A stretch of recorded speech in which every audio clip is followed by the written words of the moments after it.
We have a hard stop at 3:30. That gives us 20 minutes. We are live. When we left, the discussion was, do we want to do a floor amendment before third reading? Not today. Just to amend the bill or the strike all. Right now, we have the House version on the floor. We have a strike all that we will be voting on that we've been over with Senate Ed. Suggestion was that we just do an amendment that says when the group comes back with recommendations, and it's not the group, it's the recognized national expert with whichever algorithm ends up getting chosen. But whoever the firm consulting group that we hired to develop the new basin weights based on the districts that we have chosen, that before those basin weights goes into effect, the legislature has to act affirmatively. That's, and we've been told it's kind of implied. I feel better if I can say it's, does it right there in black and white to my constituents who are very upset right now at applying the present base and weights in the bill that's on the floor to today. So I think, but I'm okay. Can I get a motion? I would move favorably the amendment Senator Hardy has presented to both Senate Ed. No, that is not what I'm sorry, my bad. Motion. Wait, I don't even know that we are voting on that. That's a floor amendment. Usually you report it how you can make many deals, but sure, we don't have it. Ed has it. We can do a straw vote Okay. if an amendment is brought to the committee. So I guess we will stand up committee. What would be our position on the floor? On the strike all amendment? On the strike all amendment? Is this a straw poll? I've got, yes, let's thumbs up, thumbs down. 1, 2, 3 down, 1, 2, 3 up. 2, 4 up with the provision. So would somebody like to move that we propose to the body that they amend the strike all with the provision that before that goes in, that the new basin weights go into effect, that the legislature has to act affirmatively. I move What Senator Cummings just. and I'm moving whatever John writes us tomorrow. And we will confirm this tomorrow when he's got a, Get ready. are you ready?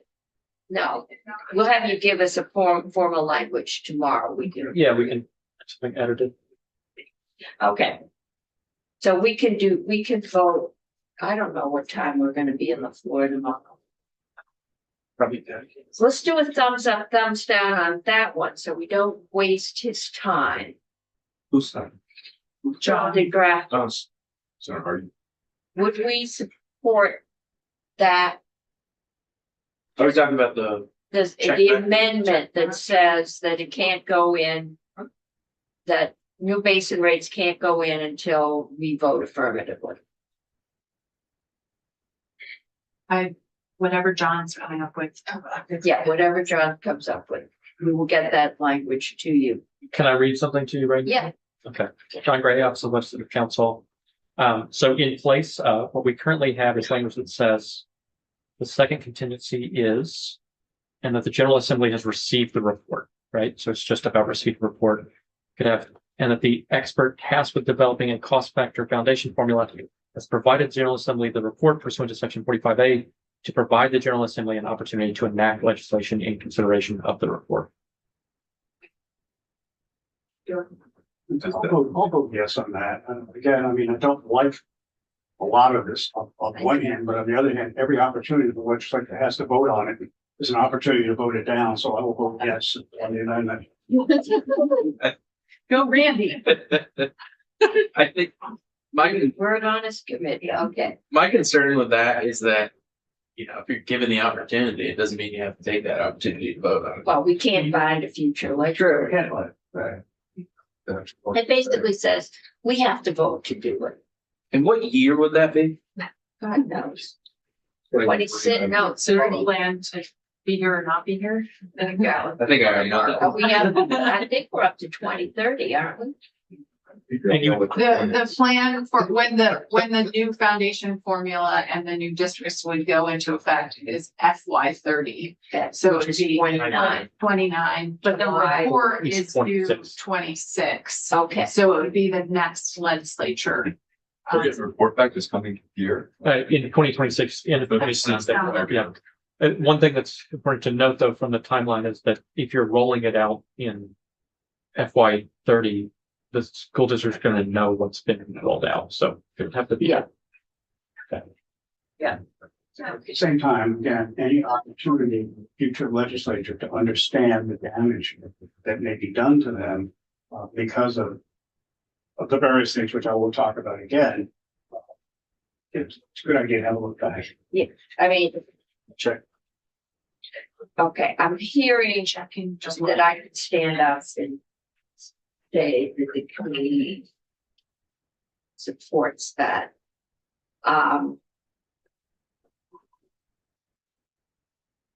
Anything about adding anything about cost savings being a goal? I